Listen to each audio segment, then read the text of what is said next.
आरोग्य भारती इंदौर महानगर Neema institute of orthopaedics and rehabilitation trust द्वारा दिव्यांग बन रहे दिव्य एक सांस्कृतिक प्रोग्राम का आयोजन लता मंगेशकर सभागृह नर्मदा नगर पर आगामी 20 अप्रैल को आयोजित किया जा रहा है।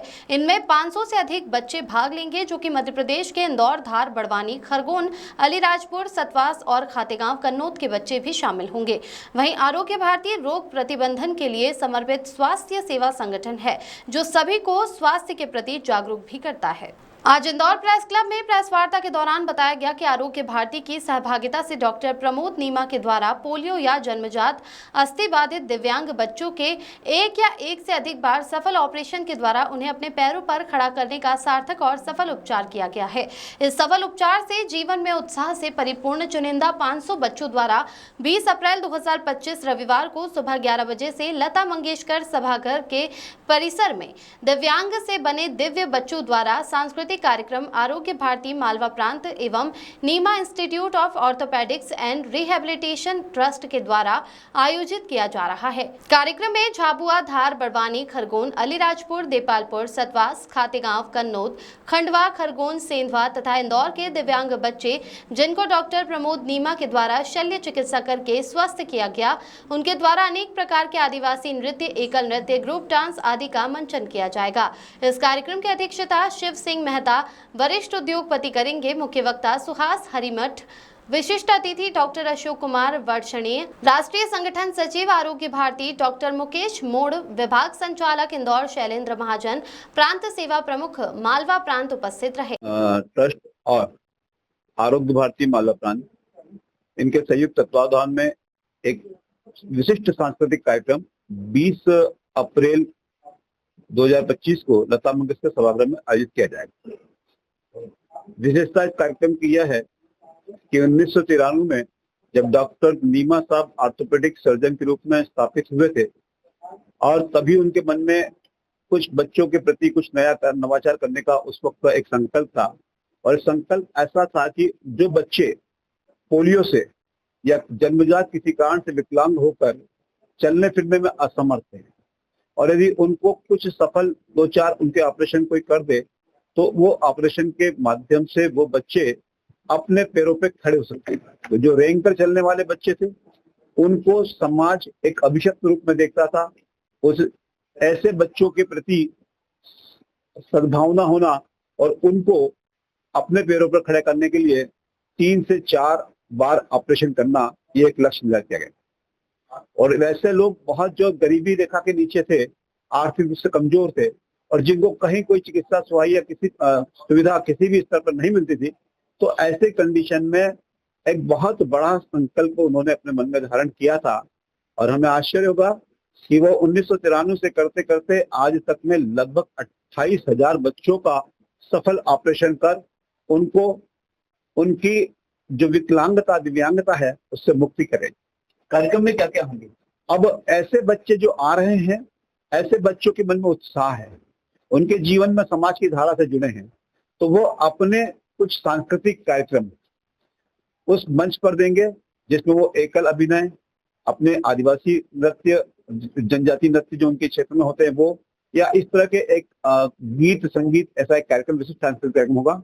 इसमें विशेष रूप से राष्ट्रीय स्वयंसेवक संघ के अखिल भारतीय कार्यकारिणी के आदरणीय सुहास राव जी हिरेमठ उस कार्यक्रम के मुख्य वक्ता हैं।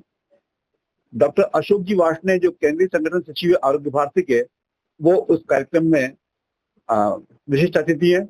और साथ ही शिव सिंह जी मेहता जो वरिष्ठ उद्योगपति हैं उस कार्यक्रम की अध्यक्षता कर रही है। कहाँ से आ रहे हैं ये बच्चे? मूलतः हम देखें तो सेंधवा, बड़वानी, अलीराजपुर, झाबुआ, धार, सतवास, देपालपुर और बैतूल, बहुत दूर दूर से भी हैं। और जितना क्षेत्र है वो जनजाति बहुल क्षेत्रों से ज्यादा बच्चे यहाँ आ रहे हैं।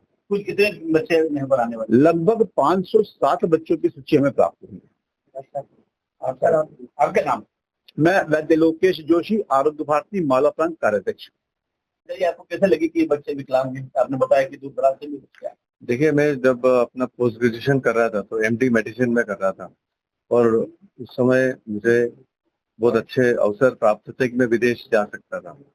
पर एक शिविर ऐसा देखा मैंने उस समय, एक छुट्टी के दिन, कि उसमें दिव्यांग बच्चों के निःशुल्क ऑपरेशन किए जा रहे थे। वहां से प्रेरणा हुई कि मुझे इन दिव्यांग बच्चों की सेवा करना है। मैंने ऑर्थोपेडिक में अपना पोस्ट ग्रेजुएशन किया और उसके बाद पहले दिन से मेरे मन में भावना थी कि इन दिव्यांग बच्चों तक पहुंच के ऑपरेशन करना है। तो शुरुआत में हम डायग्नोस्टिक कैंप लगाते थे और जो मैंने छोटा सा हॉस्पिटल खोला था उसमें उनको बुलाते थे। वो आ नहीं पाते थे शहर तक। शहर में आने का उनका बहुत भय व्याप्त था, जागरूकता की कमी थी, शिक्षा का अभाव था और आर्थिक अक्षमता थी। तो इसके कारण से वो नहीं आ सकते थे। तो फिर मैं उन बच्चों तक पहुंचा और उनके कस्बे में जाके, उनके छोटे से जिसको बोलते हैं तालुका में जाके, वहां पे ऐसी जगह जहाँ पे टीटी का ऑपरेशन नहीं होता, तो चुनौती स्वीकार करके ऐसी जगहों पर पहले ऑपरेशन थिएटर बनाए गए स्कूल या धर्मशाला के हॉल में, और स्वच्छता के साथ, सफाई के साथ वहाँ फ्यूमिगेशन करके एसेप्टिक प्रिकॉशन में, जहाँ कोई ऑपरेशन ही नहीं होता था वहाँ पे बड़े बड़े ऑपरेशन किए गए। आपको ऐसा कोई आंकड़ा है कि मध्य प्रदेश में ऐसे कितने बच्चे होंगे? देखिए, कोई अनुमान? हर आंगनवाड़ी में कुछ न कुछ ऐसे 4-5 बच्चे रहते ही हैं। अब कितनी आंगनवाड़ी होगी? आप कम से कम आज भी अगर अपन इन बच्चों की गिनती करेंगे तो 1 लाख से कम बच्चे नहीं होंगे जिनको आज भी इंतजार है कि कोई उनका ऑपरेशन करे, पर कोई उन तक पहुंचे। तो आप लोग एक अच्छा माध्यम है तो बता सकते हैं कि आप इस जगह पहुंचे, क्योंकि हम पूरा ये ऑपरेशन का जो प्रोजेक्ट है पूरा आरोग्य भारती मालवा प्रांत और नीमा इंस्टीट्यूट ऑर्थोपेडिक ट्रस्ट के द्वारा पूर्णतः निःशुल्क प्रकल्प है। आगे कब करने जा रहे हैं इस तरह का ऑपरेशन? ये हमारे पास अभी बहुत बड़ी टेक्नोलॉजी की फैसिलिटी आ चुकी है।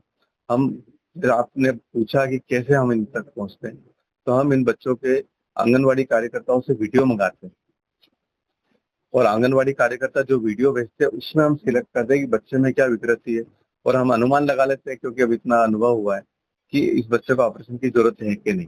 तो हम उनको कॉल करके हेल्पलाइन नंबर से उनको बुला के परीक्षण करके ऑपरेशन कर लेते हैं।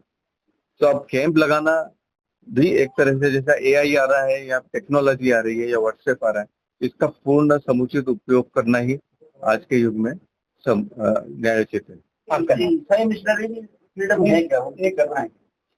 नहीं, ईसाई मिशनरी इस तरह से कोई खुद का कोई काम हमको नहीं मालूम, पर अभी तो हमारा जो मालवा प्रांत का जो आरोग्य भारती है वो इसमें विशेष पूरी तरह से, क्योंकि हमारे जो कार्यकर्ता हैं वो विशेष रूप से सुदूर जनजाति इलाकों में फैले हुए हैं और वो सब ये पेशेंट्स की जानकारी लेके आते हैं, उनके वीडियो मंगाते हैं और उसके द्वारा उनका ऑपरेशन करते हैं। मैं डॉक्टर प्रमोद बीमा। Thank you.